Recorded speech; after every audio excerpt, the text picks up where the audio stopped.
करवा चौथ का व्रत 20 अक्टूबर को रखा जाएगा। पूजा का शुभ मुहूर्त क्या है, सरल पूजा सामग्री, सिंदूर कैसे लगाएं पूजा करते समय, बिल्कुल सरल विधि पूजा की। पूजा जब कर लेंगे तो चौकी हम सभी कैसे हटाएं, इससे जुड़ी सभी जानकारी आप इस वीडियो में प्राप्त करेंगे। और आप सभी को करवा चौथ की ढेर सारी शुभकामनाएं।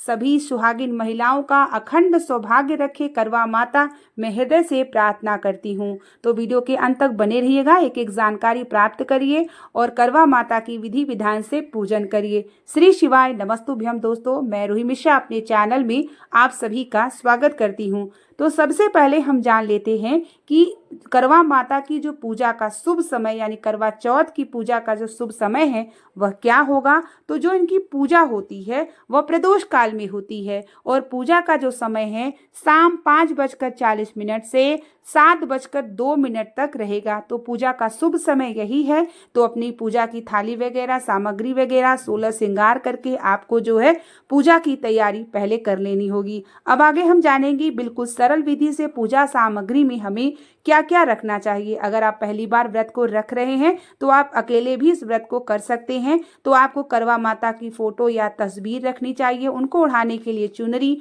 एक चौकी तैयार करने के लिए लाल कपड़ा रखना चाहिए, चलनी रखनी चाहिए आपको चंद्रमा और पति पूजा के लिए, 2 करवा होनी चाहिए और 7 करवा में डालने के लिए सीख, 7 सीख होती है, लोटा जल देने के लिए चंद्रमा देवता को जब आप अर्घ देंगे। श्रृंगार के सामान में आप जितना चढ़ाना चाहें श्रृंगार का सामान रख लीजिए और आपको थोड़ा दक्षिणा रखना चाहिए। पूजा थाली में फूल, रोली, कुमकुम, गंगाजल, दूध, चावल यानी अक्षत, चंदन, मौली, सिंदूर, दीपक, धूप बत्ती, मीठा फल। मीठा में आप या तो बना के चढ़ाते हो या बाहर से या मिष्ठान मंगा के चढ़ा सकते हैं। नारियल भी रखिएगा, फल ऋतु रख सकते हैं। करवा माता के कथा या पुस्तक आप जरूर रखिएगा।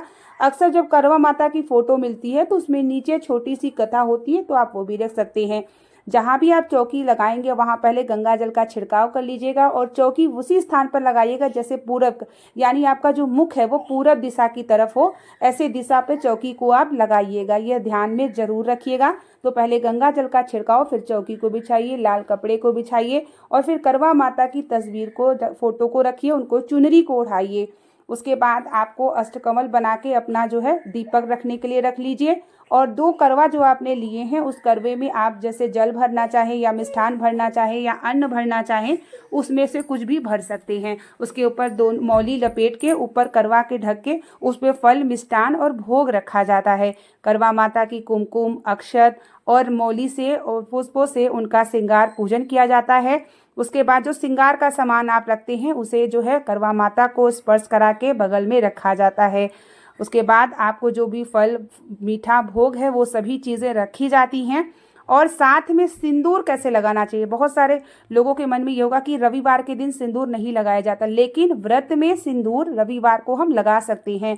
तो जो आपके शादी का सिंदूरा होगा उसमें से सिर्फ आप लगाएंगे और जो सिंदूर आप चढ़ाने के लिए लाए हैं उससे माता करवा को लगाएंगे और उससे सुहाग आपको लेना होता है। और मान लीजिए अगर आपने नया सिंदूरा लाया है नया, तो उस दिन आप माता करवा को चढ़ाने के बाद फिर सिंदूर भर के आप उसमें हमेशा के लिए प्रसाद के रूप में आप लगा सकते हैं।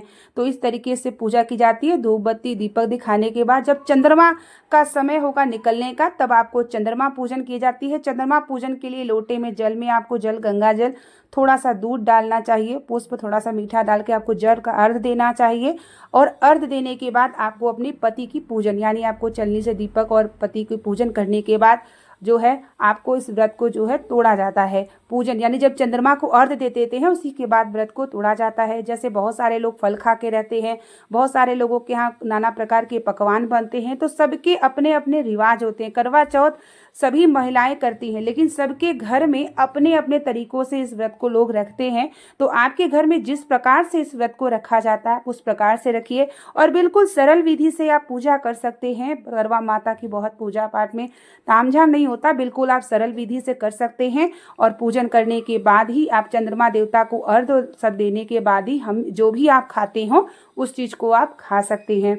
अब हम जो माता करवा को चढ़ाते हैं श्रृंगार का सामान जो बहना निकलता है उसका हमें क्या करना चाहिए, तो उसको ना सासू माँ या ननद को दिया जाता है। और मान लीजिए आपकी सास और ननद दूर हैं और पास में नहीं है तो जब जाइए तब दे दीजिए। मान लीजिए वो भी नहीं है, सास आपकी मतलब ससुर नहीं है, सास ऐसे हैं, तो ऐसे में आप किसी ब्राह्मण के ब्राह्मणी को भी दे सकते हैं।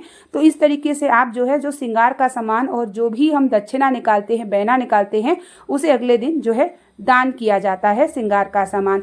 और जो चौकी हम शाम की पूजा, बहुत सारे लोग करवा चौथ की पूजा कहीं कई कई स्थानों पे सुबह करते हैं, उनके यहाँ ऐसे रीति, लेकिन बहुत सारे लोग प्रदोष काल में करते हैं। तो जब आप प्रदोष काल में करवा चौथ की पूजा करेंगे तो आपको चौकी अगले दिन, यानी जब अगले दिन आप स्नान कराएंगे तब सब चीज़ों को आप हटाएंगे। तो इस तरीके से आपको अगले दिन जो है चीज़ों को हटाना चाहिए। तो पूजा आप इसी तरीके से सरल विधि से अकेले कर सकते हैं। करवा को 7 बार फेरा जाता है। और यह ध्यान में रखिएगा, अगर मान लीजिए आप अकेले इस व्रत को कर रहे हैं तो करवा को आपको दोनों हाथ को लेना है और करवे को बदलना है। तो पूजन करने के बाद आपको करवा को बदलना होता है। जैसे माता को श्रृंगार भोग जो लगा लेंगे तब आप करवे को भरेंगे, करवे को आपको फेरना होगा। तो इस तरीके से आप बिल्कुल सरल पूजा विधि कर सकते हैं। और आप अपना 16 श्रृंगार करके पूजन किया जाता है। करवा चौथ की पूजन में लाल रंग का इस्तेमाल किया जाता है। तो इस तरीके से महावर, बिछुआ, हाथों में मेहंदी, पूरा श्रृंगार करके इस व्रत को करिएगा और पति का चरण स्पर्श करिएगा। साथ में उनसे हाथों से ही जो है जल को हम पी के अपने व्रत को तोड़ते हैं। तो चंद्रमा के समक्ष ही आप जो है पूजन करिए, चंद्रमा को अर्घ्य दीजिए। उसके बाद पति वहाँ पे रहें तो उनकी पूजन करने के बाद, चरण स्पर्श करने के बाद उन्हीं के हाथों से आपको अपने व्रत को यानी जल से खोलना चाहिए। तो इस तरीके से सरल पूजा विधि आप कर सकते हैं सरल सामग्री के साथ। पूजा का शुभ मुहूर्त यही है। तो आप सभी करवा चौथ की पूजा विधि जान गए होंगे। और आपके लिए वीडियो अगर हेल्पफुल होगी तो वीडियो को लाइक और कमेंट में करवा माता का नारा ज़रूर लगाइएगा। और हृदय से प्रार्थना करते हैं कि आपके अखंड सौभाग्य की वृद्धि बनाए रखे करवा माता, यही मैं दिल से कामना करती हूँ। खूब ढेर सारी शुभकामनाएं भी आपको देती हूँ। मिलते हैं एक नई वीडियो के साथ, तब तक के लिए श्री शिवाय नमस्तुभ्यम, हर हर महादेव, जय माता करवा की।